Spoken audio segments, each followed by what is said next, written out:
যেহেতু তারেক জিয়া আসছে দেশের বিএনপি সরকার যদি 10 টাকাও বাজার দেয় তাও পোষাইবে। কেমন আলুর ফলন কেমন হয়েছে দেখি। একটা গাছ উকড়েন, খালি একটা গাছ উকড়েবেন, আমরা দেখবো। জনগণ দেখুন, আলুর তো দাম নাই, দেখি বীজ আলু কয়টা ফলন হয়েছে, কয়টা আলু হচ্ছে দেখি, একবারে দেখা যাক। আপনারা দেখতেছেন বীজ আলু কয়টা আসছে মামু?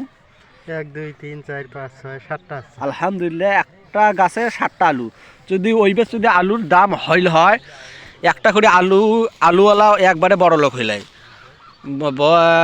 দুঃখের বিষয়ে আলুর দামটা খালি নাই, 60 টাকা হলে কেজি।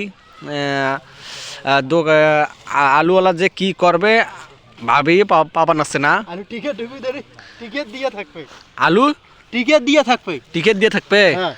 বাবা, কৃষকের কি কথা। সরকার তো হইল, এখন দেখা যাক যদি আলুর দাম বাড়ে নাকি কন। জি জি জি। হ্যাঁ, সবাই ভিডিওটা শেয়ার করে দেব।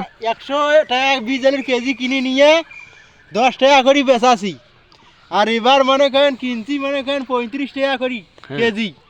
এবার যদি 10 টাকাও যায়, যেহেতু তারেক জিয়া আসছে দেশের বিএনপি সরকার যদি 10 টাকাও বাজার দেয় তাও পোষাইবে। সবাই ভিডিওটা শেয়ার করে দেবেন।